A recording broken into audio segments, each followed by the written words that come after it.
ಎಲ್ರಿಗೂ ನನ್ನ ನಮಸ್ಕಾರಗಳು. ವೇದವಾಸ ವೈಬ್ಸ್ ಚಾನಲ್ಗೆ ಸ್ವಾಗತ ಸುಸ್ವಾಗತ. ಇವತ್ತಿನ ವಿಶೇಷ ಅಂತ ಎಲ್ರಿಗೂ ಗುರ್ತದ ಗುರುವಾರ ಲಕ್ಷ್ಮೀ ಪೂಜಾ, ಮಾರ್ಗಶಿರ ಲಕ್ಷ್ಮೀ ಪೂಜಾ ಎಲ್ಲರೂ ಮಾಡಿರಿ ಅಂತ ಅನ್ಕೋತೀನಿ.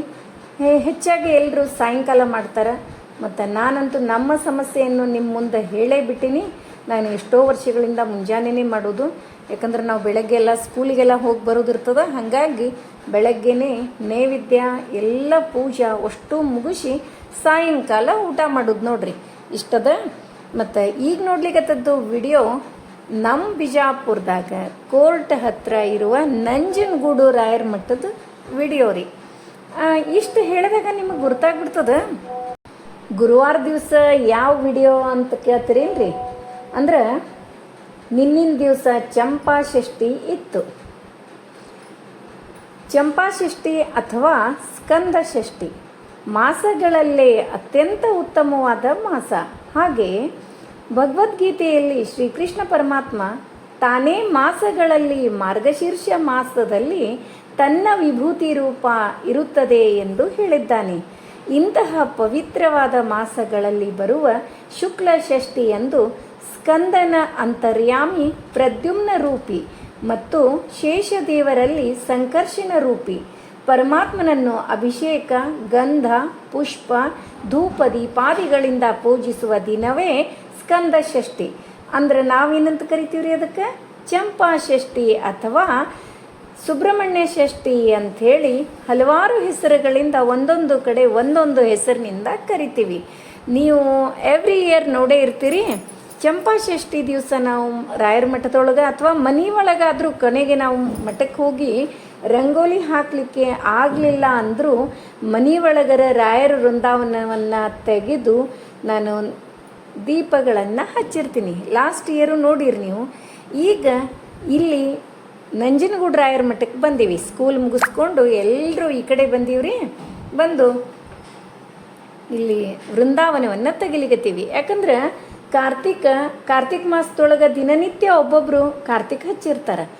ಕಾರ್ತಿಕ ಮಾಸದ ಒಂದು ಲಾಸ್ಟ್ ಡೇ ಅಂತ ಏನು ಕರಿತೀವಲ್ಲ ನಾವು, ಈ ವರ್ಷದ ಲಾಸ್ಟ್ ಡೇ ಕಾರ್ತಿಕ ಮಾಸದ್ದು ಎಂಡ್ ಆಫ್ ದಿ ಡೇ ಅಂತ ಏನು ಕರಿತೀವಿ, ಒಂದು ಫಂಕ್ಷನ್ ಮಾಡ್ತೀವಿ. ಅದೇ ಥರನಾಗಿ ಇಲ್ಲಿ ನಾವು ಸ್ಕೂಲೊಳಗೆ ಎಲ್ಲ ಫಂಕ್ಷನ್ ಮಾಡ್ತಿರ್ತೀವಿ, ಆ್ಯನ್ಯುವಲ್ ಡೇ ಅಂತೇಳಿ. ಹಂಗೆ ಕಾರ್ತಿಕ ಮಾಸದೊಳಗೆ ಒಂದು ಲಾಸ್ಟ್ ಡೇ ಅಂಥೇಳಿ ಚಂಪಾಷಷ್ಠಿ ದಿವಸ ದೊಡ್ಡ ಪ್ರಮಾಣದೊಳಗೆ ದೀಪ ಹಚ್ಚಿ ಎಷ್ಟು ಚಂದ ಅಲಂಕಾರ ಇರ್ತದೆ ನೋಡಲಿಕ್ಕೆ ಎರಡು ಕಣ್ಣು ಸಾಲದು. ಅಷ್ಟು ಚಂದ ಮಾಡಿರ್ತಾರೆ. ಎಲ್ಲಿ ನೋಡಿದ್ರೆ ಅಲ್ಲಿ ದೀಪ. ಹೀಗಾಗಿ ನಮ್ಮ ಮನೆಯವರು ಅವರು ಬಂದಿದ್ದರು ಮನೆಗೆ ಊಟಕ್ಕೆ. ಹಾಗಾಗಿ ಅವರು ನಮಗೊಂಚೂರು ಸ್ಕೆಚ್ ಹಾಕಿ ಕೊಡ್ರಿ ಅಂತಂದ ಕೂಡಲೇ ಮಠಕ್ಕೆ ಬಂದು ಅವರು ಕೂಡ ಇದನ್ನೆಲ್ಲ ನಮ್ಗೆ ಚಾಕ್ಲೆ ಅವರೆಲ್ಲ ಲೈನ್ ಹಾಕಿ ಕೊಟ್ಟರು. ಅದರ ಮೇಲೆ ನಾವು ರಂಗೋಲಿ ಹಾಕಿದ್ವಿ, ನಾನು ನನ್ನ ಮಕ್ಕಳು. ಅಷ್ಟ್ರದ್ದು ಸೇವೆ ಆಗ್ಯದ. ಇದು ಒಂದು ರೀತಿ ಭಾಳ ಅಂದ್ರೆ ಭಾಳ ಖುಷಿ ಅನ್ನಿಸ್ತದೆ ನಮ್ಗೆ. ಅದೇನೋ ಸೇವೆ ಮಾಡುವುದು ಅಂತಂದ್ರೇ ಅಷ್ಟೊಂದು ಖುಷಿ. ಏನೋ ದೇವರು ಮಾಡಿಸ್ಕೋತಾನೆ. ಎಲ್ಲರಲ್ಲಿಯೂ ಒಂದೊಂದು ಥರ ಎಲ್ಲರೂ ಒಂದೇ ರಂಗೋಲಿನೇ ಹಾಕಬೇಕಂತಲ್ಲ, ಒಬ್ಬೊಬ್ಬರು ಒಂದೊಂದು ಥರನಾಗಿ ಸೇವೆಯನ್ನು ಸಲ್ಲಿಸ್ತಾರೆ. ಮಾಡುವ ಇಚ್ಛೆ ನಮಗಿರಬೇಕು ಅಷ್ಟೇ, ಹೌದಿಲ್ರಿ. ಈಗ ಬೃಂದಾವನವನ್ನು ತೆಗಿಲಿಕತ್ತೀವಿ. ಹಂಗೆ ನನ್ನ ಮಕ್ಕಳು ಕೂಡ ಅವರು ಹೆಲ್ಪ್ ಮಾಡ್ಲಿಕತ್ತಾರ. ನಾನು ಅಷ್ಟರು ಕೂಡ ಆದಷ್ಟು ಭಾಳ ಲಘು ಅಂದ್ರೆ 1 hour ಒಳಗೆ ನಾವು ಇದನ್ನು ಮುಗಿಸಿದ್ದೀವಿ ನೋಡ್ರಿ. ಅದಕ್ಕೆ ಬೃಂದಾವನವನ್ನು ನೀವು ನೋಡ್ರಿ ಮತ್ತು ಹೆಂಗಾಗಿತ್ತು ಅಂಥೇಳಿ ಕಮೆಂಟ್ ಮಾಡಿ ತಿಳಿಸೋದು ಮರಿಬೇಡ್ರಿ. ಬರ್ರಿ ಇವತ್ತಿನ ಅಂದ್ರೆ ನಿನ್ನೆ ಚಂಪಾಷಷ್ಠಿ ದಿವಸ ನೀವು ಎಲ್ಲ ನಂಜನಗೂಡು ರಾಯರ ಮಠದೊಳಗೆ ಇದ್ದೀವಿ. ಈಗ ಎಲ್ಲ ಯಾವ ಥರನಾಗಿ ಅವರು ಚಂಪಾಷಷ್ಠಿ ಆಚರಣೆ ಮಾಡಿದ್ರು ಅನ್ನೋದನ್ನು ನೋಡೋಣಂತ ಬರ್ರಿ.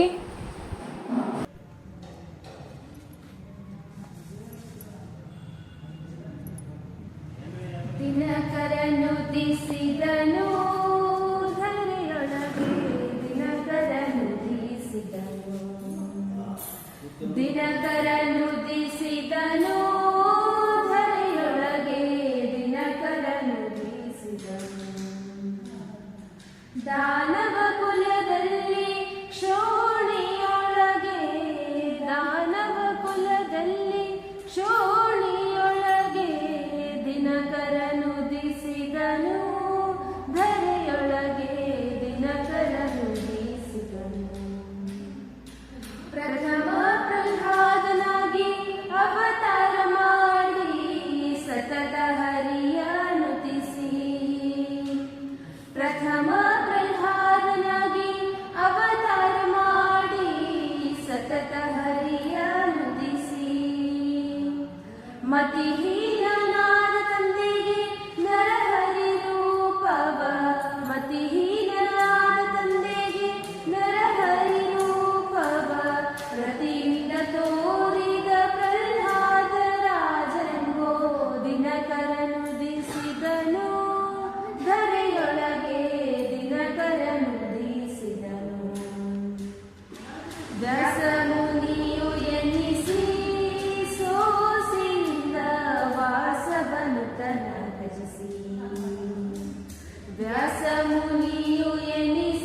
ನೋಡ್ರಿ ಇಷ್ಟು ರಂಗೋಲಿ ಹಾಕ್ಕೊಂಡು ಮತ್ತು ಮನೆಗೆ ಬಂದ್ವಿ ಎಲ್ಲರೂ. ಮನೆಗೆ ಬಂದು ಚಹಾ ಕುಡಿದು ಮತ್ತು ಹೋಗೋಣ ಅಂತ ತಿಳ್ಕೊಂಡು ಫ್ರೆಶ್ ಆಗ್ಬೇಕಲ್ರಿ. ಯಾಕಂದ್ರೆ ಸ್ಕೂಲಿಂದ ಎಲ್ಲರೂ ಅವರು ಕಾಲೇಜ್ದಿಂದ ಆ ಕಡೆ ಬಂದಿದ್ದರು, ನಾವು ಸ್ಕೂಲಿಂದ ಆ ಕಡೆ ಹೋಗಿದ್ವಿ. ವಾಪಸ್ ಏನದ 5:15 ಬಂದ್ವಿ. ಮತ್ತು 6:15ಕ್ಕೆ ಸ್ಟಾರ್ಟ್ ಆಗ್ತದೆ ಅಂದರು. ಅಂದ್ರೆ 6:15 ಅಂದ್ರೆ 6:15 ಪುಣೆ ಒಳಗೆ ಆಗ್ತದೆ, ನಮಗೆ ಗುರ್ತದೆ ಎಲ್ರಿಗೂ ಅದೇ ಟೈಮ್ ಸೇಮ್. ಅಂದ್ರೆ 6 ಅಂದ್ರೆ 6:15 ಇರ್ತದೆ, 6:15 ಅಂದ್ರೆ ಮುಂದೊಂದು ಅರ್ಧ ಗಂಟೆ 1 ಗಂಟೆವರೆಗೂ ಲೇಟ್ ಇರ್ತದೆ. ಹಂಗೆ 5:15 ಬಂದು ಮತ್ತು ಚಹಾ ಕುಡಿದು ದೇವ್ರ ಮುಂದೆ ದೀಪ ಎಲ್ಲ ಹಚ್ಚಿ ಫ್ರೆಶ್ ಆಗಿ ಹೋದ್ವಿ. ಇಷ್ಟು ನಿನ್ನೆ ಚಂಪಾಷಷ್ಠಿ ಒಂದು ಏನೋ ರಂಗೋಲಿ ಸೇವೆ ಖುಷಿ ಅನ್ನಿಸ್ತದ. ಮತ್ತು ಇಲ್ಲಿ ಮುಂದೆ ಯಾವ ರಂಗೋಲಿ ಹಾಕಬೇಕು ಅನ್ನೋದು ತಲೆ ಒಳಗೆ ಹೊಳಿವಲ್ತಾಗಿತ್ತು ರೀ. ಮತ್ತು ನನ್ನ ಮಗಳಂದ್ಲು, ಅಮ್ಮ ಮೊನ್ನೆ ಮನೆ ಮುಂದೆ ಹಾಕಿದ್ದೆಲ್ಲ ಕಮಲದ್ದು ಅದೇ ಭಾಳ ಚಂದ ಆಗ್ತದೆ, ಅದನ್ನು ಸ್ವಲ್ಪ ದೊಡ್ಡದಾಗಿ ತೆಗಿ ಅಂತ ಹೇಳಿದ್ಲು. ಹಾಗಾಗಿ ಅದನ್ನೇ ಸ್ವಲ್ಪ ದೊಡ್ಡದಾಗಿ ಸ್ವಲ್ಪ ಡಿಫ್ರೆಂಟಾಗಿ ತೆಗ್ದೀನಿ. ನೋಡ್ರಿ, ನಮೋ ಅತ್ಯಂತ ದಯಾಲವೇ, ಎಷ್ಟು ಚಂದ ಅದ ಇದು ಅಂತಂದ್ರೆ ಇದು ರಾಯರಿಗೆ ಮಾತ್ರ ಒಪ್ತದೇನೋ ಅಂತ ಅನಿಸ್ಬಿಡ್ತದೆ. ಯಾಕಂದ್ರೆ ಅಷ್ಟು ದಯಾಳುಗಳು ರಾಘವೇಂದ್ರ ರಾಯರು. ಯಾರ ಕಷ್ಟವನ್ನೂ ಅವರಿಗೆ ಕೇಳಲಿಕ್ಕಾಗಂಗಿಲ್ಲ. ನಾವು ಮನಸ್ಸಿನಿಂದ ಹೇಳ್ಕೊಂಡು ಬಿಟ್ರೆ ಸಾಕು, ನಮ್ಮ ಕಷ್ಟ ಅವರಿಗೆ ಕೇಳಿಸಿ ಅದಕ್ಕೆ ಸೊಲ್ಯೂಷನ್ ಹುಡುಕಿ ಬಿಡ್ತಾರ್ರಿ. ಅವರು ಹುಡುಕಿ ಅದನ್ನು ಸಾರ್ಟ್ ಔಟು ಅಂತಾರೆ ನೋಡ್ರಿ. ಅಂದ್ರೆ ಸೊಲ್ಯೂಷನ್ನೂ ತಾನೇ ಸಿಕ್ಬಿಡ್ತದೆ ನಮಗೆ ಗೊತ್ತಿರ್ಲಾರ್ದಂಗೆ. ಅಷ್ಟು ರಾಯರ್ದು ಅವ್ರನ್ನ ನಂಬಿದವರಿಗೆ ಮಾತ್ರ ಗೊತ್ತಿರ್ತದೆ. ಅದಕ್ಕೆ ರಾಯರ ಸೇವಾ ಮಾಡಬೇಕಾದ್ರೆ ನಮಗೆ ಭಾಳ ಭಾಳ ಖುಷಿ ಆಗ್ತದೆ. ನೀವು ಎಲ್ಲರೂ ಮಾಡ್ತಿರ್ತೀರಿ ಅಷ್ಟೇ. ನಾನು ಏನು ವಿಡಿಯೋ ಒಳಗೆ ಅಪ್ಲೋಡ್ ಮಾಡ್ತೀನಿ, ನೀವೇನದ ಅಷ್ಟು ಮಾಡಿರ್ತೀರಿ, ನೀವು ಹೇಳ್ಕೊಳಂಗಿಲ್ಲ. ಇದು ನಮ್ಮ ವಿಡಿಯೋ ಮೂಲಕ ನಿಮಗೆ ತೋರಿಸ್ತೀವಿ ಅಂತ ತಿಳ್ಕೊಂಡು ಗೊತ್ತಾಗ್ತದೆ. ನನಗೂ ಕೂಡ ಇದು ಸೇವೆ ಸಿಗೋದು ಭಾಳ ಖುಷಿ ರೀ. ನಾನು ಮತ್ತು ಆಫ್ಟರ್ನೂನ್ ಸ್ಕೂಲಿಗೆ ಹೋಗಬೇಕಾದ್ರೂ ಸತ್ಯಕ್ಕೆ ಚಂಪಾಷಷ್ಠಿ ದಿವಸ ಸ್ಕೂಲ್ನೊಳಗೆ ಹೇಳ್ಕೊಂಡು ಬರ್ತಿದ್ದೆ ನೋಡ್ರಿ. ಬಂದು ರಂಗೋಲಿಯನ್ನು ಹಾಕ್ತಿದ್ದೆ. ಹಿಂಗೆ ಒಂದೊಂದು ಸರಿ ಒಬ್ಬರು ಬೇರೆಯವ್ರು ಹಾಕ್ತಿರ್ತಾರೆ, ಅವ್ರಿಗೂ ಕೂಡ ಅವಕಾಶವನ್ನು ಕೊಡೋದು. ನಾವೇನು ಮಾಡೋದು ಅವಾಗ ಮನೆ ಒಳಗೆ ನಮ್ದು ಏನದ ಸೇವೆ ನಮ್ಮ ಮನಸ್ಸಿನಂತೆ ನಾವು ಮಾಡಿ ತೆಗಿಯೋದು. ಇಷ್ಟದ ನೋಡ್ರಿ.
ಸಿಡ್ತಿದ್ರಲ್ಲ ಬರಸ್ರಿ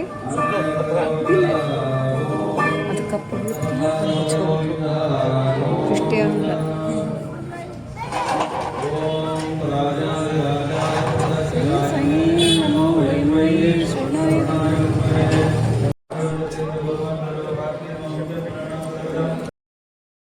ನೋಡಿದ್ರಲ್ಲ, ಇವತ್ತಿನ ವಿಡಿಯೋ ಎಲ್ರಿಗೂ ಇಷ್ಟ ಆಯಿತು ಅಂತ ಅನ್ಕೋತೀನಿ.